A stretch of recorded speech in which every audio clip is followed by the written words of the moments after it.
ശരി. ശ്രീ മാത്ര സുന്ദരേശൻ, ഈ സനാതനധർമ്മത്തെക്കുറിച്ചും ഗുരുദേവനെക്കുറിച്ചുമൊക്കെ ആണല്ലോ കഴിഞ്ഞ ദിവസങ്ങളിലൊക്കെ കാര്യമായി ചർച്ച ചെയ്യുന്നത്. അപ്പം എനിക്ക് തോന്നുന്നു ഏറ്റവും ആദ്യം തന്നെ അതിലേക്ക് വരേണ്ടതായിരുന്നു, എന്താണ് ശരിക്കും ഈ സനാതന ധർമ്മം? ഗുരുദേവനും സനാതന ധർമ്മവും തമ്മിലുള്ള ആ ഒരു ബന്ധം എന്താണ്? ഏതെങ്കിലും രീതിയിൽ സനാതന ധർമ്മത്തിന് വിരുദ്ധമായി ഗുരുദേവൻ പ്രവർത്തിച്ചിട്ടുണ്ടോ? എല്ലാവർക്കും നമസ്കാരം. ഇവിടെ ഇപ്പോ അങ്ങയുടെ ആദ്യത്തെ ചോദ്യം എന്താണ് സനാതന ധർമ്മം എന്നാണ്. ചുരുങ്ങിയ വാക്കുകളിൽ പറഞ്ഞ് അവസാനിപ്പിക്കാൻ പറ്റുന്ന ഒരു സംഭവമല്ല സനാതന ധർമ്മം. ആയിരക്കണക്കിന് വർഷങ്ങൾക്ക് മുമ്പ് ആയിരക്കണക്കായ ഋഷീശ്വരന്മാർ ആയിരക്കണക്കായ വിഷയങ്ങളിൽ ആയിരക്കണക്കായ ഗവേഷണം നടത്തി, അത് പതിനായിരക്കണക്കായ ഗ്രന്ഥരചനകൾ നടത്തി, അത് പതിനായിരക്കണക്കായ ശിഷ്യന്മാരെ പഠിപ്പിച്ച് പ്രവർത്തിപ്പിച്ച് പരമ്പരയ പകർന്നു വന്ന ധർമ്മമാണ് സനാതന ധർമ്മം. അതുകൊണ്ട് തന്നെയാണ് അതിന് സനാതനം എന്ന പേര് തന്നെ വന്നത്.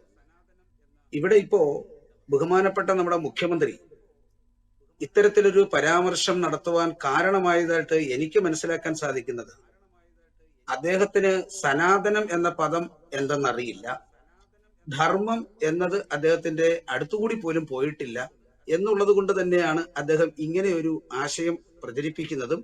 അതിലുപരി എവിടെയെങ്കിലും ഐക്യത്തിന്റെ സൂചനകൾ കാണുന്നെങ്കിൽ ആ ഐക്യത്തിന് വിള്ളൽ വീഴ്ത്തി രണ്ട് മുട്ടനാടുകളെ തമ്മിൽ അടുപ്പിച്ച് ചോര കുടിക്കാൻ കാത്തു നിൽക്കുന്ന ഒരു കുറുക്കന്റെ കൗശലം ഇതിൽ നമുക്ക് കാണാൻ സാധിക്കും. ശ്രീനാരായണ ഗുരുദേവനും സനാതനധർമ്മവും തമ്മിലുള്ള ബന്ധം എന്ത് എന്ന് ചോദിച്ചാൽ നമുക്ക് വ്യക്തമായിട്ട് പറയാൻ സാധിക്കും, അദ്ദേഹത്തിന്റെ സഞ്ചാര പഥത്തിൽ എവിടെയും നമുക്ക് സനാതനധർമ്മത്തിന്റെ ആശയവും ആദർശവുമാണ് കാണാൻ സാധിക്കുക. സനാതനധർമ്മത്തിന്റെ അടിസ്ഥാന ഘടകം എന്ന് പറയുന്നത് ക്ഷേത്രങ്ങളാണ്. ആ ക്ഷേത്ര കാര്യത്തിൽ വ്യക്തമായ കാഴ്ചപ്പാട് സമൂഹത്തിന് നൽകുന്നതിൽ ശ്രീനാരായണ ഗുരുദേവൻ വലിയ പങ്കാണ് വഹിച്ചത്.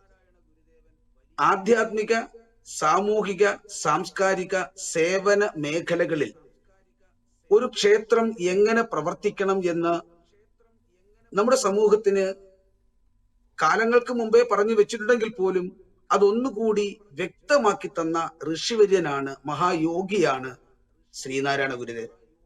അദ്ദേഹം ക്ഷേത്ര പ്രതിഷ്ഠകൾ മാത്രമാണ് നടത്തിയത്. അവിടെ മതം എന്ന് പറയുന്നതിനേക്കാൾ ഉപരി ധർമ്മത്തിന് പ്രാധാന്യം കൊടുത്തുകൊണ്ടാണ് അദ്ദേഹം പ്രവർത്തിച്ചത്. അതുകൊണ്ട് തന്നെ ശ്രീനാരായണ ഗുരുദേവനെ ഒരു മതവക്താവായിട്ടോ അല്ലെങ്കിൽ ഏതെങ്കിലും ഒരു സാമൂഹിക ഒരു ചുരുക്കി കാണാനോ ഒന്നും നമുക്ക് തയ്യാറാകരുത്. ബഹുമാനപ്പെട്ട മുഖ്യമന്ത്രിക്ക് ശ്രീനാരായണ ഗുരുദേവനെ പറ്റി പോലും വേണ്ടത്ര ജ്ഞാനമുണ്ടോ എന്ന് അദ്ദേഹം തന്നെ പരിശോധിക്കുന്നതാണ് ഉചിതം. ഇവിടെ നമ്മൾ മനസ്സിലാക്കണം, ശ്രീനാരായണ ഗുരുദേവന് അദ്ദേഹത്തിന്റെ പിതാവിൽ നിന്ന്, അദ്ദേഹത്തിന്റെ പിതാവ് പുരാണ പാരായണ തൽപരനായിരുന്നു, അദ്ദേഹത്തിന്റെ പിതാവിൽ നിന്നാണ് ശരിക്കും സനാതനധർമ്മത്തിന്റെ ആദ്യ പാഠങ്ങൾ കിട്ടിയത്. ഇവിടെ ബഹുമാനപ്പെട്ട ഇടതുപക്ഷ നിരീക്ഷകൻ പറയുന്ന ഒരു കാര്യം, ഇതെന്തോ ബ്രാഹ്മണിക്കലാണെന്നാണ് പറയുന്നത്. ആദ്യം ഈ ബ്രാഹ്മണൻ എന്താണെന്നെങ്കിലും ഇവരൊക്കെ ഒന്ന് മനസ്സിലാക്കണം. ഇവരുടെയൊക്കെ കണ്ണില് പൂണൂൽ ധരിച്ചവരെ മാത്രമാണ് ബ്രാഹ്മണരെന്ന് കാണുക. ബ്രാഹ്മണൻ എന്ന് പറയുന്നതിന് ചില ലക്ഷണങ്ങളുണ്ട്. ആ ലക്ഷണങ്ങൾ ഒരുപക്ഷെ അവലക്ഷണം പിടിച്ചവർക്ക് മനസ്സിലാവുമെന്ന് പറയാൻ നമുക്ക് സാധിക്കില്ല. ഞാൻ പറഞ്ഞല്ലോ, ഭഗവത്ഗീതയിലെ ബഹുമാനപ്പെട്ട സുഹൃത്ത് ചെയ്യേണ്ടത്, ഭഗവത്ഗീതയിലെ 18-ാം അധ്യായത്തിലെ 40 മുതൽ ഉള്ള ശ്ലോകങ്ങള് ദയവ് ചെയ്ത്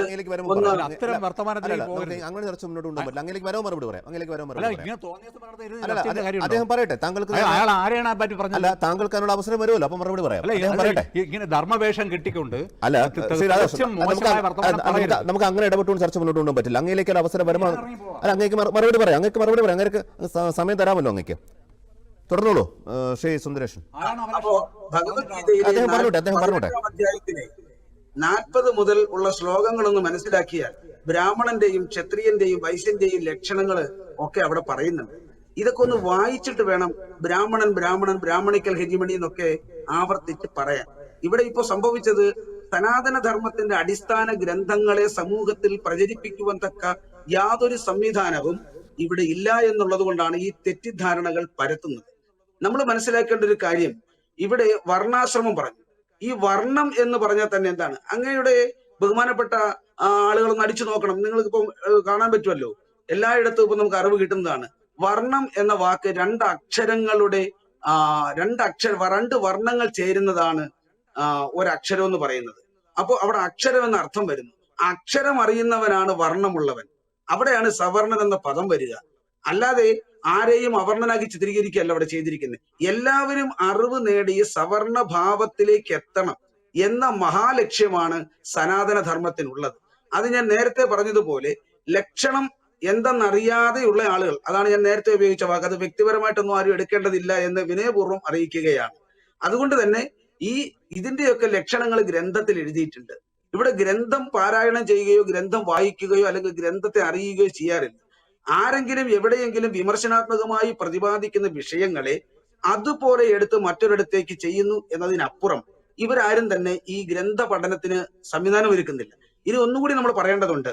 ഈ പറയുന്ന സനാതന ധർമ്മത്തിന്റെ അടിസ്ഥാന മേഖല ക്ഷേത്രമാണെങ്കിൽ ആ ക്ഷേത്രത്തിന്റെ ഭരണം കൈയാളുന്നത് ആരാണ്? ഈ പറയുന്ന സർക്കാർ തന്നെയല്ലേ. ഈ ക്ഷേത്ര ഭരണം നിർവഹിക്കുന്ന ദേവസ്വം ബോർഡിന്റെ ലക്ഷ്യം എന്താണ്? ഈ സനാതന ധർമ്മത്തെ സംരക്ഷിക്കുകയും ആ സനാതന ധർമ്മ തത്വങ്ങൾ സമൂഹത്തിൽ പ്രചരിപ്പിക്കുകയും അതിന് അടിസ്ഥാന ഘടകമായ ക്ഷേത്രങ്ങളെ നിലനിർത്തിക്കൊണ്ട് പോവുകയും ചെയ്യുക എന്നതാണ്.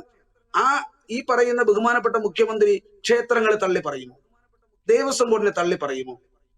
എന്തിനു പറയണം? ശ്രീനാരായണ ഗുരുദേവനോട് ഇത്രയും സ്നേഹമുള്ള വ്യക്തിയാണെങ്കിൽ അല്ലെങ്കിൽ സമൂഹമാണെങ്കിൽ ഈ ആളുകൾക്ക് ശ്രീനാരായണ ഗുരുദേവൻ പറഞ്ഞ ഒരു വാക്കെങ്കിലും നടപ്പാക്കാനുള്ള ആർജവമുണ്ടോ? നോക്കൂ, അദ്ദേഹം പറഞ്ഞൊരു വാക്കല്ലേ, ജാതിഭേദം മതദ്വേഷം ഏതുമില്ലാതെ സർവരും സോദരത്വേന വാഴുന്ന മാതൃകാസ്ഥാനമാണിത് എന്ന് പറഞ്ഞിരിക്കുന്നു. ഈ മതേതരത്വത്തിന് ഏറ്റവും ഇതിനപ്പുറം ഒരു സന്ദേശം കൊടുക്കാനില്ല. ആ ശ്രീനാരായണ ഗുരുദേവനോട് ഇത്രയും സ്നേഹമുള്ള ആളുകളാണെങ്കിൽ ഈ കേരളത്തിലെ എല്ലാ സർക്കാർ ഓഫീസുകളിലും വിദ്യാലയങ്ങളിലും പൊതു ഇടങ്ങളിലും എല്ലാവരും കാണട്ടെ എന്ന് പറഞ്ഞുകൊണ്ട് ഈ ഒരു സന്ദേശം ഒന്ന് എഴുതി വെക്കാനുള്ള ആർജവം ബഹുമാനപ്പെട്ട മുഖ്യമന്ത്രിക്ക് ഉണ്ടാകുമോ? അതുപോലെ തന്നെയാണ് ജാതി വ്യവസ്ഥയെ ചോദ്യം ചെയ്ത മഹാത്മാവാണ് ശരിക്കു പറഞ്ഞാൽ നമ്മുടെ ശ്രീനാരായണ ഗുരുദേവൻ.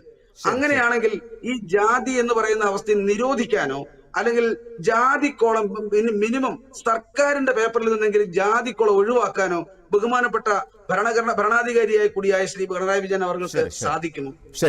ഇതൊന്നും സാധിക്കില്ല.